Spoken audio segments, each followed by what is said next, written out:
twikwiriye kuzo bayikomera amashyi.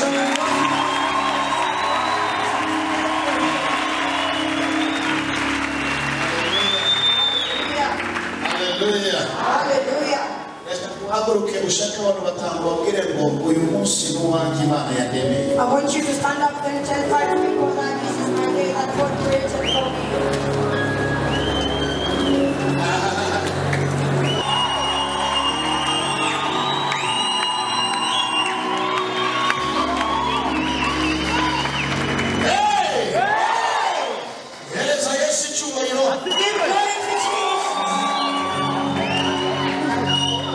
Ichana madaimoni most.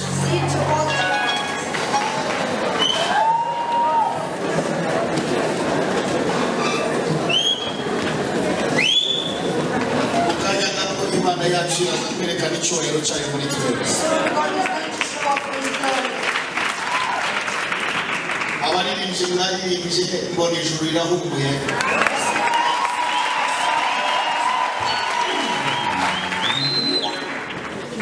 At the time of praising it was sorted.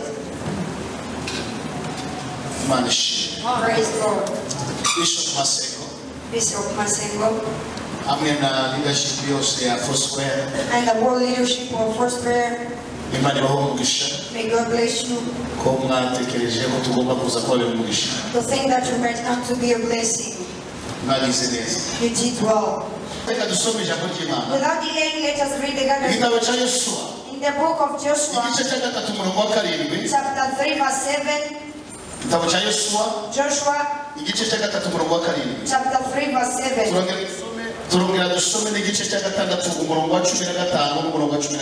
We read on chapter 6, 16 up to 17.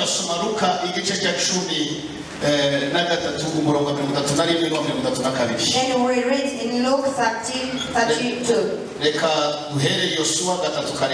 Let us start by Joshua. Uyu munsi natangira kugukuza mu maso y'Abisirayeli bose kugira ngo bamenye yuko ndi kumwe nawe nkuko nabanaga na Mose. Amen. 6:15 ku munsi wa karindwi bazinduka kare mu museke bazenguruka umudugudu nkuko bajyaga bagenza muri iyo minsi 6. Ariko kuri uwo munsi bazenguruka umudugudu karindwi bagejeje ku nshuro ya karindwi abatambyi bakivuza amahembe. Yosuwa abwira abantu ati nimutera amajwi hejuru kuko Uwiteka abahaye umudugudu. Amen. Turasoma Luka 13 umurongo waho wa 33 na 34. Ibyiza nuko uwandika yandika yagira no mu rugo akakomerezaho bitewe n'igihe cyacu mu izina rya Yesu. 34 uwo munsi yaje abafarisayo bamwe baramubwira bati bahano ugende Herode arashaka kukwica. Arababwira ati nimugende mubwire iyo ngunzu uti dore arirukana abadayimoni arakiza abantu none n'ejo maze ku munsi wa gatatu aza barangije rwose. Amen.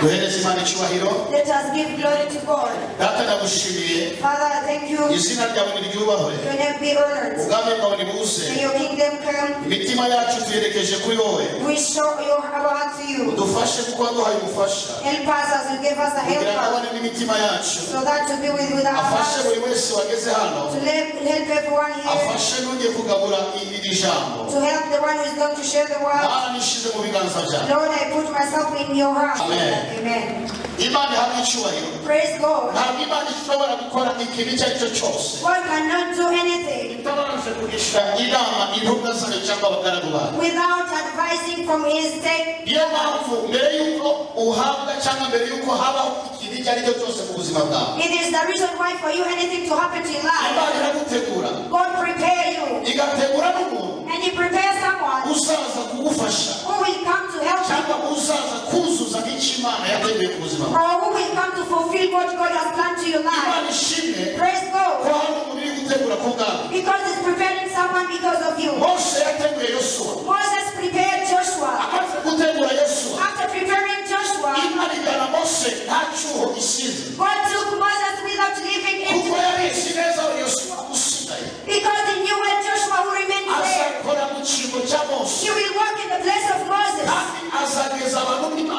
And you will make the people of God to reach in their destination of glory. It is the reason why in chapter 1 of Joshua, 9 to 10, God told Joshua, be strong.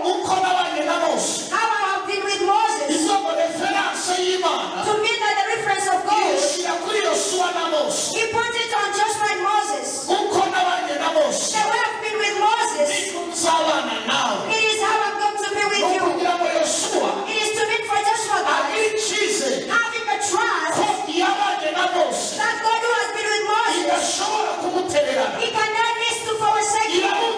He told him that, be strong, be strong, don't fear, don't be troubled. I'll be with you, I'll be with you, I'll be with you, I'll be with you. Don't be afraid. God who told him those words, Joshua, he was strengthened. He was strengthened. He got power. That God has been with him. That God has been with him. Joshua also trusted in God. The God he trusted is the God of his father.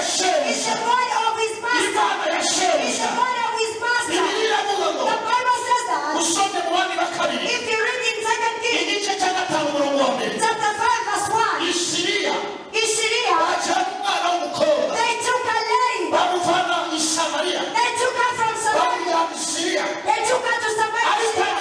After reaching there, they saw Naaman.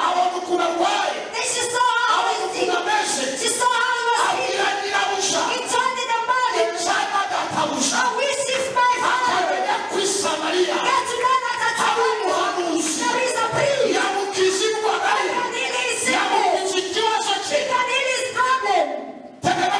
Listen, I tell you, the miracle, to receive a miracle, it is brought by listening. It is brought by listening.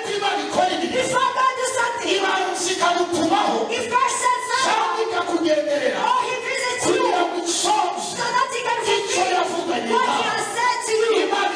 Praise God. Clap hands for God.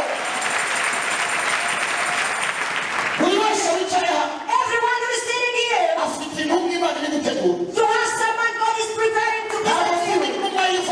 I am talking about the center of things. The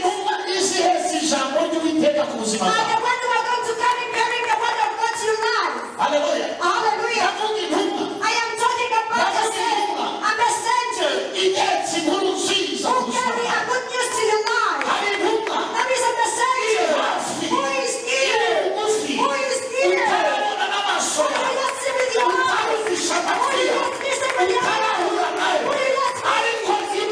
Oh God. Opening your eyes. Come and meet with your messenger. And he tells you what is happening. Open the plans of God for your life. Hallelujah.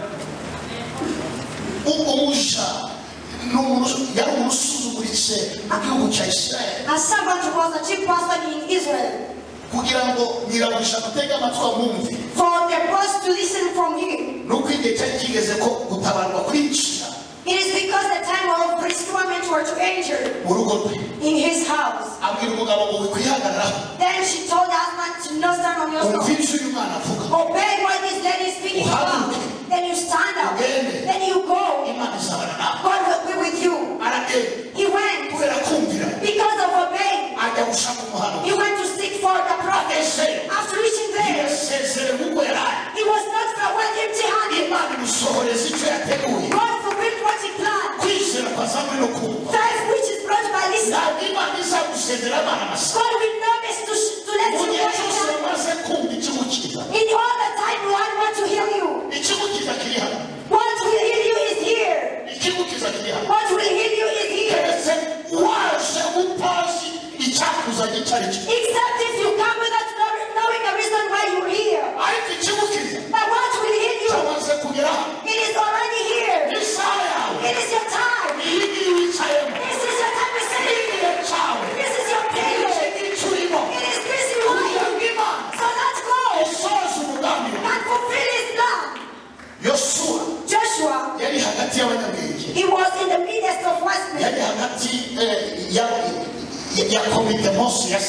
He was in the midst of committee left by Moses. Joshua was worried, thinking about how it will be, thinking about how it will be. Today is the third day, for the seventh day of prayer that we are doing, of prayer that you are. This is the third day, for the seventh day of prayer. Listen how God says. God is telling you who is Joshua. Today, I'm going to start to make you grow in the eyes of all those people.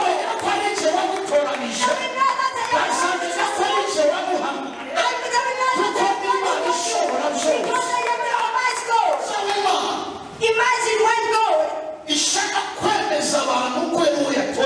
need to convince people that He chosen you. What is kind of power that God is going to spend so that He can convince the hearts of people. Those people to know how God knows those hearts. Yesterday, I told you that it's sweet to be known by God. It is sweet to be known by God. It is sweet to be known by God. It is sweet. God, verse 3, chapter 8, verse 3. The Bible says, for those who love God, God is the one who knows them.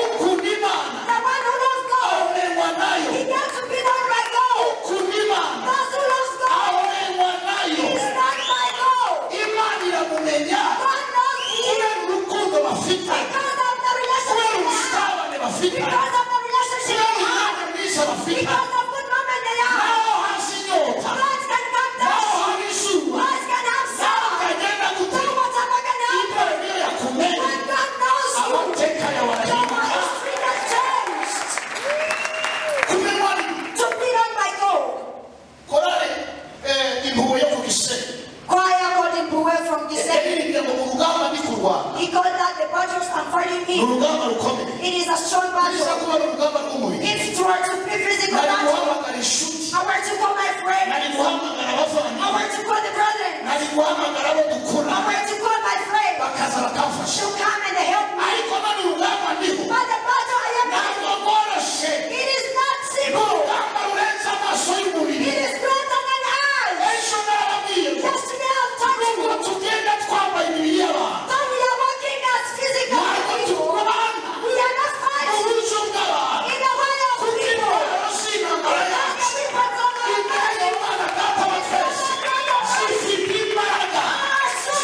the weapons of our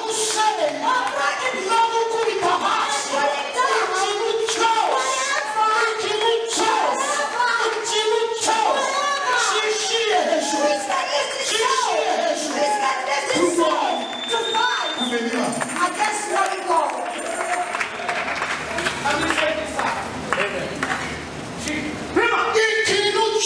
Whatever which can stand for you, there are weapons hidden inside you. There is power hidden inside you. There is capability inside you. God will took some you walk with you. Then He uses them to use you. He uses them to make you be honored.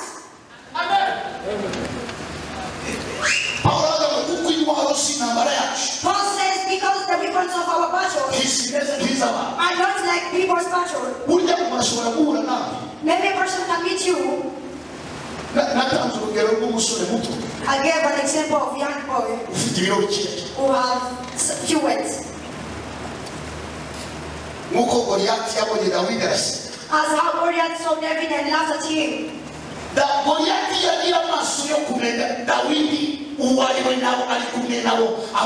If Goliath were to know who is David and the people he's together with, he was not to accept to fight with that battle. But because he didn't have eyes, he laughed at him. himself retorted. He said, you young man, you see me as a dog. You bring a dog with a stick.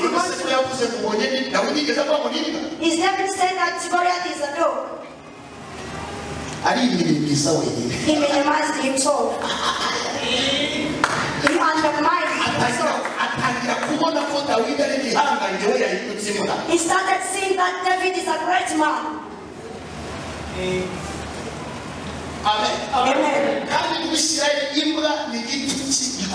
In Israel, to call someone a dog, it's a great insult. A dog, it's a great insult. Praise Jesus. God told Joshua, it is not for now. Right now. No. Today. No. Today. No. Today. No. Today. Those who are sitting here today.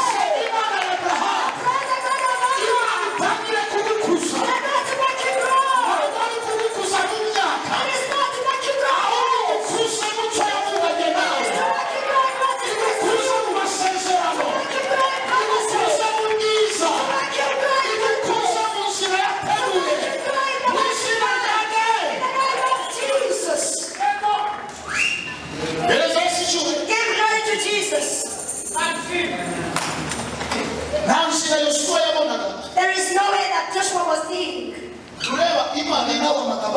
Then he speaks to you the great one. What God is doing, what's that? Because he speaks to you. It is to mean that he has already got the way to fulfill the promise. Let me have a simple correction to the Christians. When you tell God, how does it come to be fulfilled? You commit unforgettable sin in front of eyes of God. Because God doesn't have the eyes like ours. Present Father. Because you promised me. You have more than 1,000 years.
Who brought the keys of their home? The keys of your home. Those who brought their keys. You can lift up your hands. All of you brought your keys. Who has closed? Who has closed? You are the one.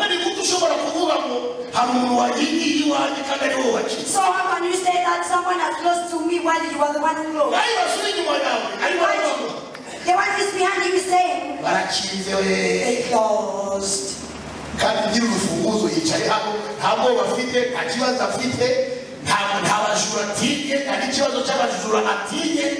And the owner of the key, the home you are here,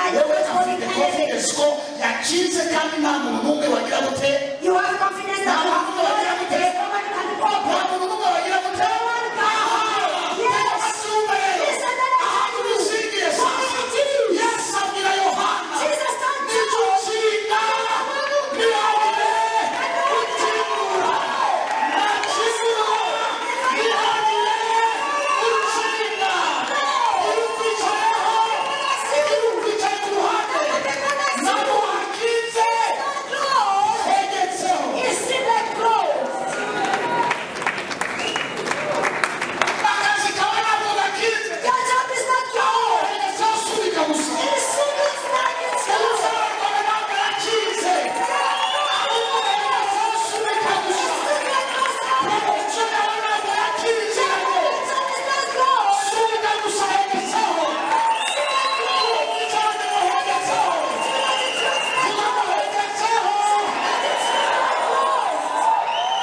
Keep on your ways, it's heightened. Keep on. Keep on. Keep on. You need also to walk with what God speaks to you. Joshua was told that today, yes, it's come to start. You are on 7th day.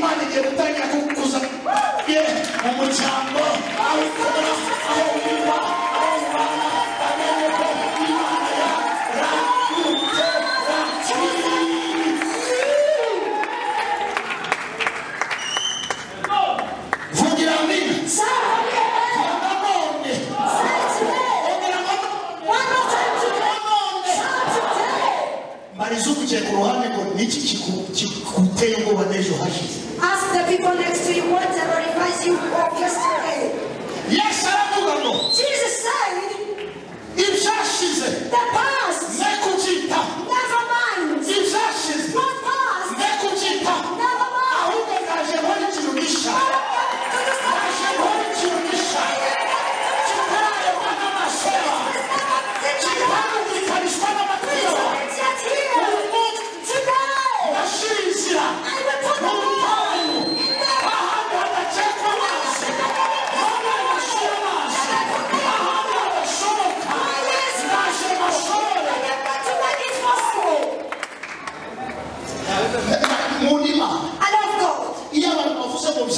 when people say that it's over, start making us that when people say that it's over to you, know that the number of children God is not to solve before. Yes.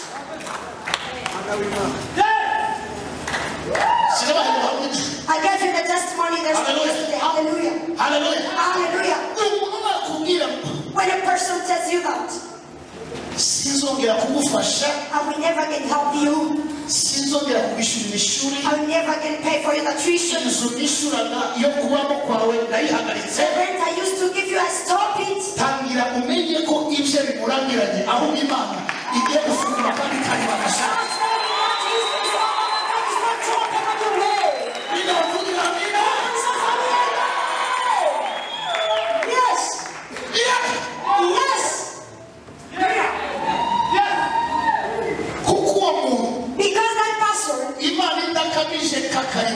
If God cannot make all my sources, you can keep on worshiping Him like God.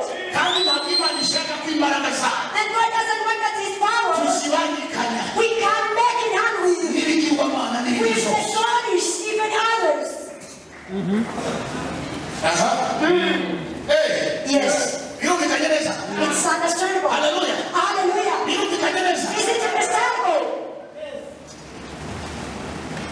In this journey, I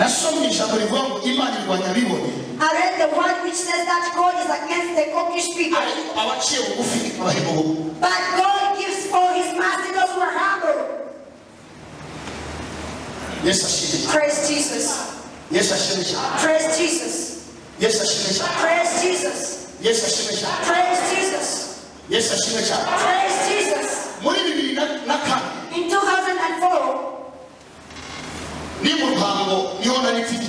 the time I was at Rwanda Treasure, I had at my church.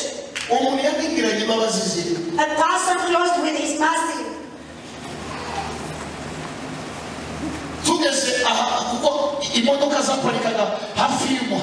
Because the girls used to park near the road. He had a Corolla car. He promised me that he would lift me from Ruhango to Kigali. I was there 30 minutes before. After reaching there, he came delayed 2 hours. Then he told me, I'm sorry. He put me in the car. Reaching at Gitarama, a person called him. Hey, Pastor. Come out, there is somebody come to share the chicken. Tell the people next to you from Gitarama to Kigali. From Gitarama to Kigali. I said, oh my God, am I going to go back at Ruhango with feet? I had 600 money. Because at Ruhango they used to give me it is the beer. They used to bring it. They put it on the other things that I bring it. These people know. If he doesn't bring it, he brought the potato. Even today they're still making it. After, if he doesn't bring it, he brings things. To me that is righteous more than you can think. Amen. Amen. The people see me in Kigali and they say, oh, look at it. If you were to know the past 10 years, they are shouting to me in 2 years that I spent in Kigali. I was from Ruhango walking my feet like this. I started at Nyabugogo. Praise Jesus. After reaching at Gitarama, because of chicken of 2,000, he didn't know that we have more than he to go. God closed his eyes. Because he cannot take over 2 chickens. He left the anointing on the road. The anointing which were to lift him in his life. Then he left it in the road, then he went.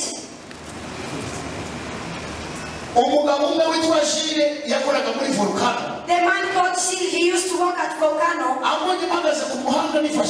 Looking at me standing on the road like this. He said, Pastor, what's going on? He said, enter, Pastor, enter. God began to then I went. After 12 years. Yes. After 12 years. We met that man. I to God did good for me. Then I said, come that I got for you chicken. You need to be the ancestors' tradition where they accused you. Amen. Amen. I was fasting of 120 days.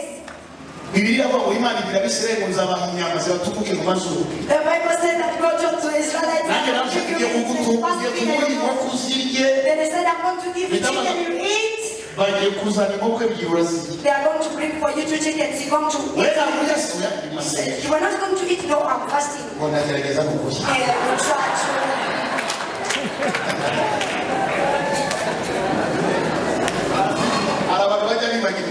There are people who forgot easier. Tell the people next to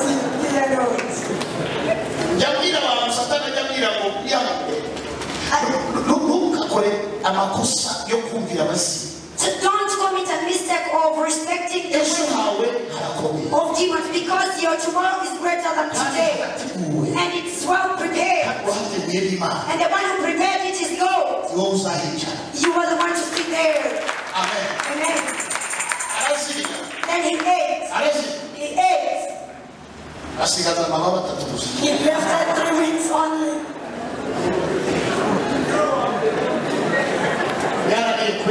He ate strongly.